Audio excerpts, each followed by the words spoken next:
I'm Kurt from Oz Armour, and welcome to Workshop Wednesday. Following straight on from last week, Steve and Beau get stuck into the countershaft of the StuG III Gearbox. So we've got third and fourth gears, synchro hubs, and fifth and sixth driven gear to put onto the countershaft. Then we'll drop the shaft into the casing. Then we've got to work out a way to get the selector forks in. I think it's going to require us to lift up the shafts a little bit. And then after that, yeah, it's probably going to be enough for today.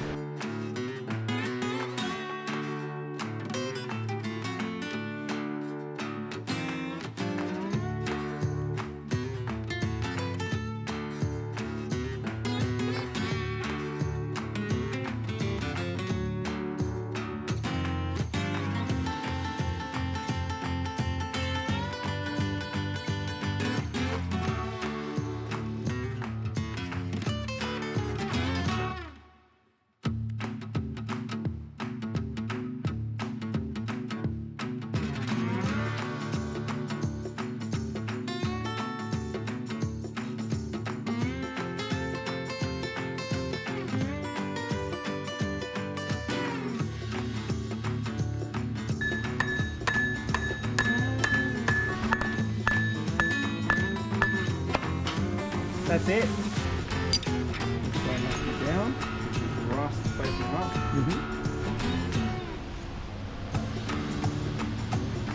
Well, that X has to go to there. Yeah.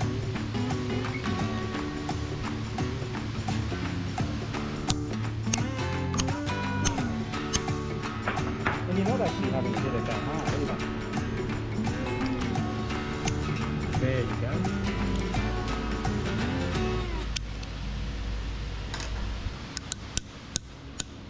Yeah, that's going in.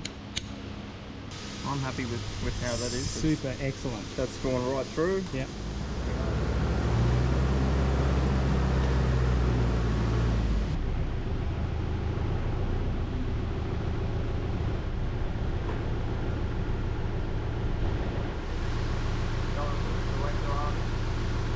In each half of the transmission case, there are these semicircle seats for the bearings. On the surface, right in the centre, is a stud, and that's where the holes in the bearing carriers locate.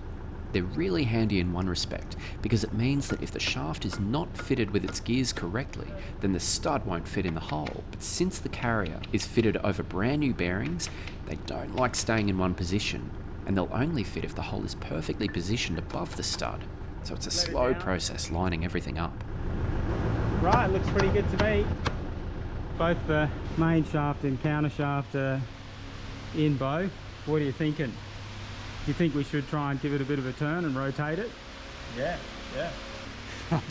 I just realised I was playing around before and I just remembered that I've got two gears selected at once. So this is a really good example of why the interlocks in the shift system is really important, because if you ever select two gears at once on a manual transmission, you'll destroy the gearbox.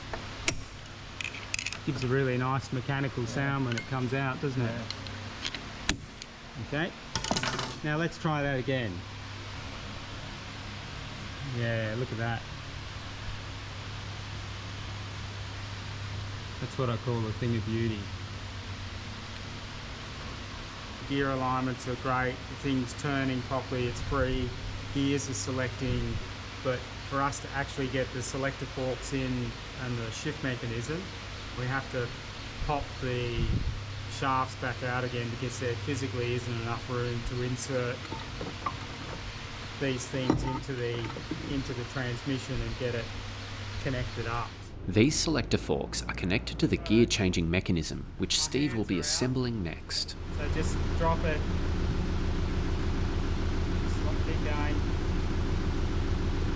Keep going. Oh, hang on, stop. Yep.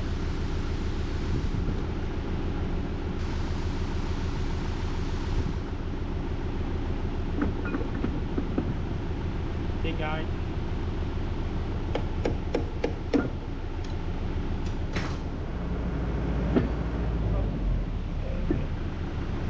That's done the trick. It's pretty good. pretty okay. We've got the 3rd, 4th selector in place. That's gone all the way home. It's nice and free. There's no load on it. Now for the next one. Now we've saved the easiest for last knot. So the counter shaft lifted up pretty easily. The main shaft being much heavier. It seems to be resisting a little bit more. Maybe we could go a little bit higher because it's not quite as high as it was before.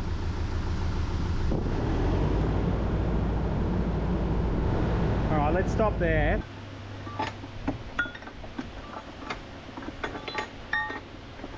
You know what? I think we're going to have to lift this all the way up. Just stop it there for a sec.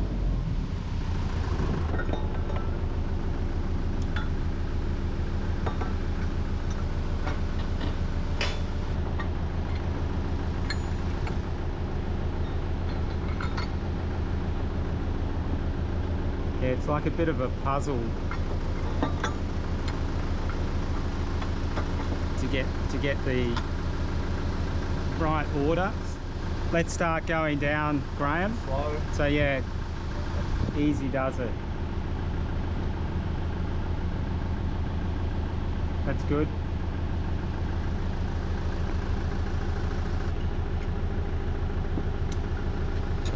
That's it. Good. Yep.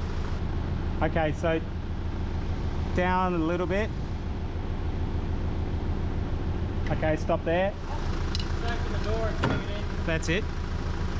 I got that to mesh. My gears here aren't meshing properly. There we go.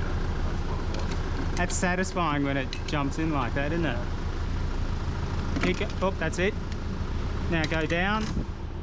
The difficulty with this is that there wasn't enough space to get these selector rods and forks in, so we had to lift the gear sets back out again. But then when you lower it in, and thankfully we had Graham as an extra pair of hands, you need to be like an octopus because you've got to be wiggling this to make sure it doesn't bind up and jam in the casting and stop the main shaft from seating itself. But then you also had to pay constant attention to all of the bearing sleeves because they're all keyed into the bottom of the casing, so they have to be at the 12 o'clock position. And you also have to watch out for all of these flanged bearing retainers because they also fit into machine grooves on the casting. Same thing at the front here with the pinion. I'm really happy to say that this thing here just turns with the minimum of effort, so that's really good, really good. So the next thing we're going to do is lift the case on, bolt it down with a few bolts, tighten it up a bit and just double check that nothing tightens up on it. Hang on a second. It's hitting on this. Watch your down. fingers. That one. There we go. Nice. Hit it, yeah?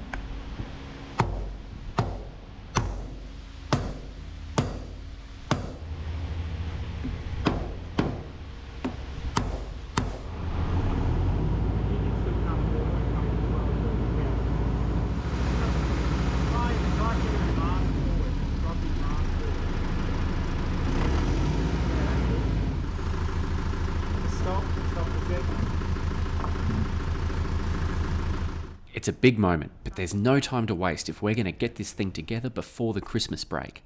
Steve moves straight on to the gear selector mechanism. So for all you out there that are into lots of intricate little bits and pieces, craftsmanship and fine engineering, you've come to the right place. You've all seen how it works internally, but give you a good idea to complete the picture what else happens externally. Got the main interlock housing body, 2 shift forks. I think these ones go down the bottom. Got the actual forks that go on. Got another intermediate slider assembly, 2 more shift rods, another slider support, interlock plunger, 4 springs, 3 lock nuts, 4 large ball bearings, 4 small ball bearings, 1 small interlock plunger, 4 machine screws, 3 locking tabs, 2, I don't know what you call these things, spacer sleeve and 2 retainer caps. The actual gear lever that the driver pushes and prods, cross shaft that goes through the entire transmission, plus another 2 interconnects as well too. So incredible. Check out the machining of the actual Selector rods as well too. So these have got all of the cutouts for the different interlocks and for the ball bearings that go between them. Right, let's start on the great assembly of the Selector mechanism. Everything has to be done in a specific order with this central piece here. There's a non-removable pin, which means that all of the check balls and interlocks which go in the vertical position have to be fed in from this way. So start with the first selector fork. We know that that's the first one because there's no notch here, but there's notches for the interlocks here. So that can go in. Okay, so we have one ball bearing goes into here. When I push the shaft backwards and forwards, you can see how it's lifting the ball bearing out, so that's part of the interlock mechanism. So I'm going to try and hold that in this position. Let's thread this rod in with this interlock plunger. The interfaces with the ball bearing that's in there, because this thing drops through like that. I'm going to put a smidgen of grease on it, so it sort of holds it in place so that it, while I'm trying to put it in, it doesn't just fall out on me. Okay, that's gone in. To help with alignment, we've got this block here that the shafts lock into. I've got these keyways here which I think helps keep the shafts in the right orientation. It's certainly going to help me with assembly. So I've got the first bits in here. I want to hold these shafts in here in place to stop them from moving around. So I'm going to drop in 2 check balls, which are a much larger diameter ball than the others.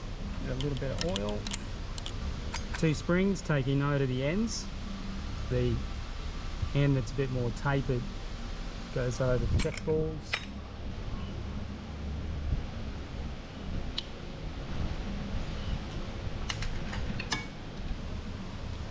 Just enough so it puts a bit of tension on it, stops the rods from moving, so now the rods can't twist and they can't move in and out easily.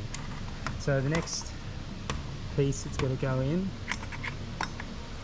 is yet another check ball. This plunger goes in through the top.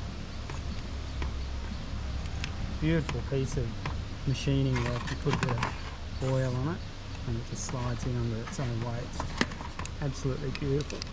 Small diameter check ball.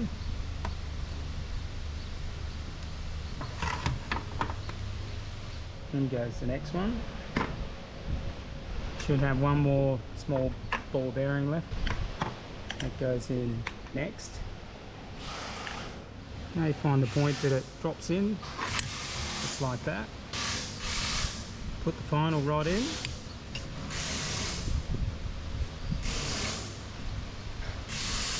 Okay, 2 more of the big check balls. I'll do the same thing again, making sure I put them in the right way. You can see how the check ball helps locate the shifter in a particular position. 2 more screws. Similar piece here. Check the arrows up.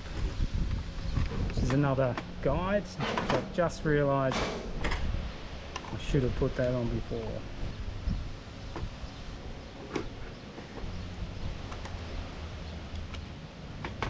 Selector forks.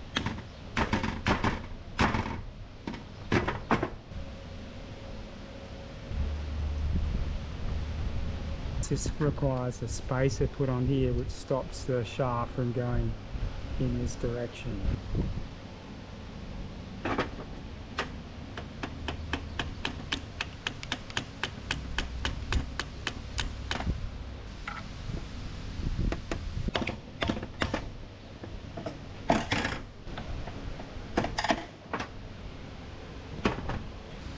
locking tab is on correctly.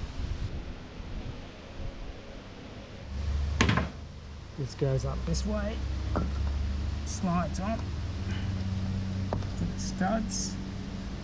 I'll get them lined up. Yep.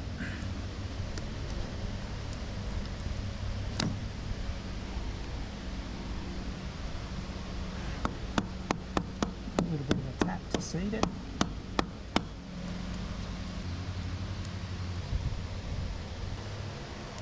Looks symmetrical.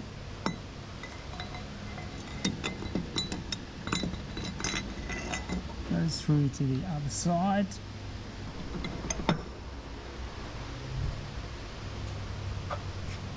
Nestles into the quadrants for the selectors. Bespoke production roller bearing for the gear shift. Okay. Next thing is these two doodahs. Lastly, we've got these pivots. Here's another one of those bush things.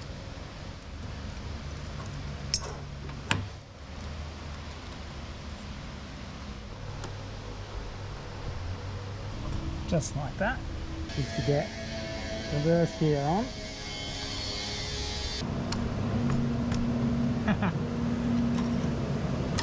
That's it, so that's the precision of the fit. Put this on here just loosely so that it doesn't fall off. Next one, let's slot this thing into here.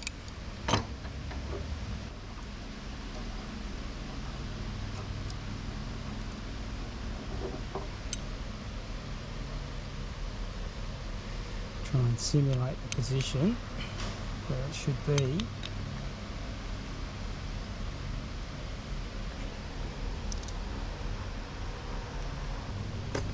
There you go, locked into the bottom, pivot. Yeah.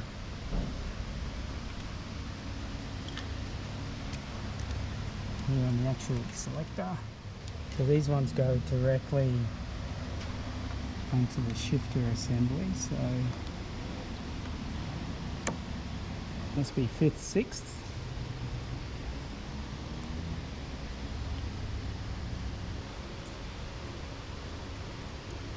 Everything's in here, it's all looking pretty good. I'll probably nip up some of these lock nuts just so that they don't go crooked and maybe damage the spline.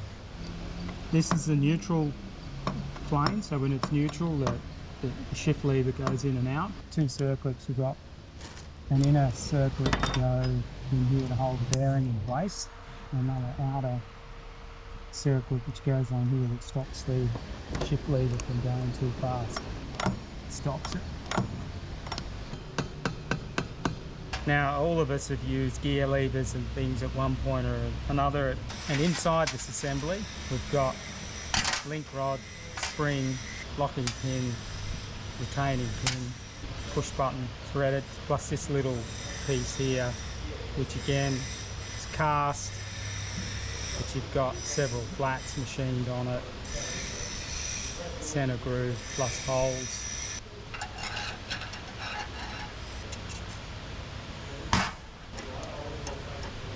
Screw on the button. Normally you'd put a roll pin through here to hold this in. Because I'm going to be taking it apart to paint it, I'm not going to put the roll pin in because it's a little bit of makes it a bit of a headache to get it out. So the next thing to do here, I have to fit this wedge into the gear lever and connect up the release rod. Position that so it lines up.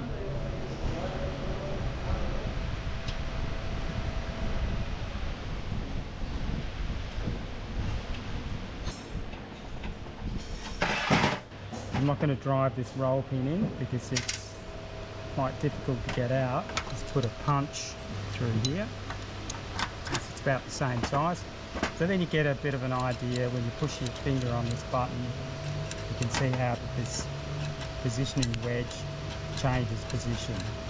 So let's bolt this thing together. First thing is I'll put the gear lever on. That goes on nicely. I'll put this locking nut on to hold it into place.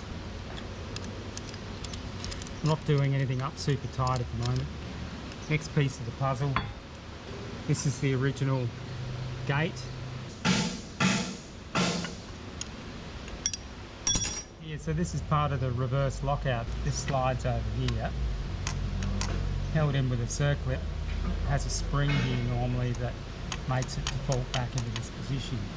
Now, how does it work? Driver to select reverse gear, they need to push this lockout out of the way, put the shift lever over to the left, and then reverse is forwards.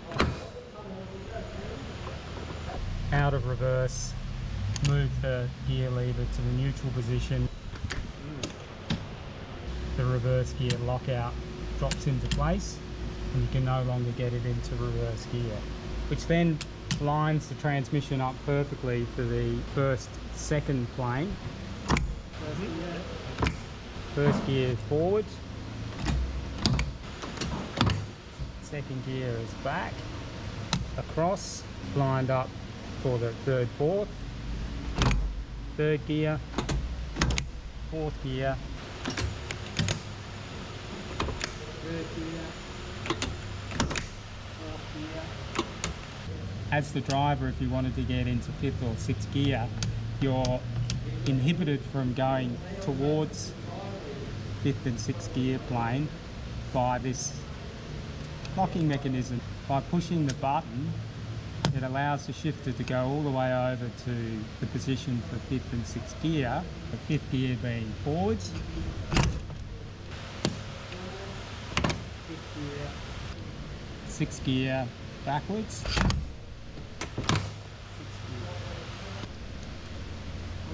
and then when it comes to the neutral position, all you have to do is just push the shift lever across and it automatically rides up over this tapered section here. You know, the amount of thought that goes into engineering this and then specifying it in production is really something special that you just don't see these days. Now we know it's all functional, time to put it back together for real, starting off by using a sealant for the transmission case.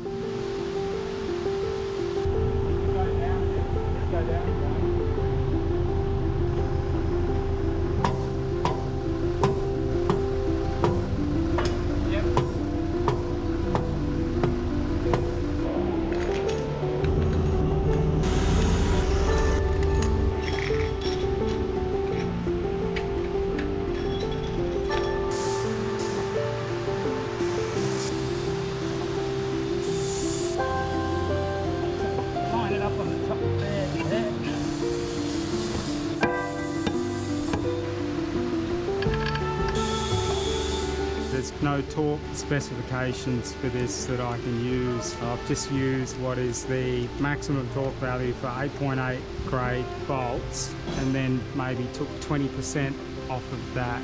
One red dot to denote that it's been torqued once.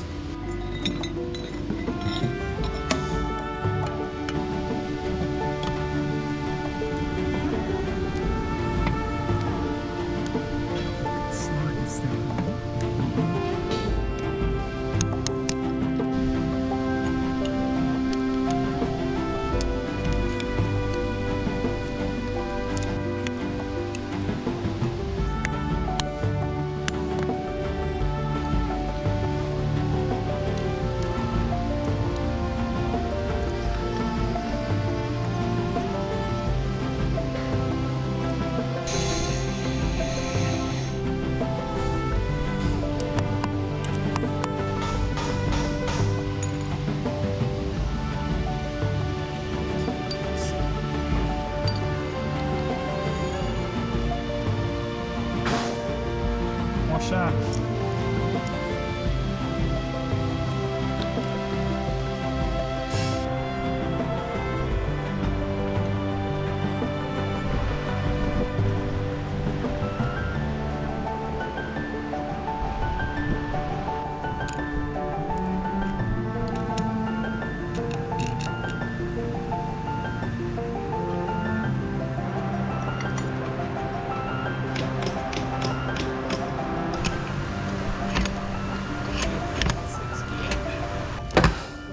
reverse.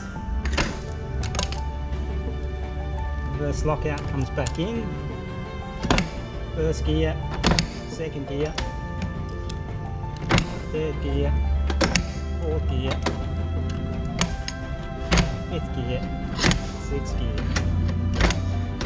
And it's a wonderfully mechanical operation. Very satisfied with the progress that made today. A few more jobs left to do on the transmission, cover on the side, hitting all the lock tabs over, then we can start on working the differential. It's a job for next year. That's all we have time for today. Join us next Wednesday for your weekly tank restoration fix. So until then, I'm Kurt from Armour. I'll see you on the next one.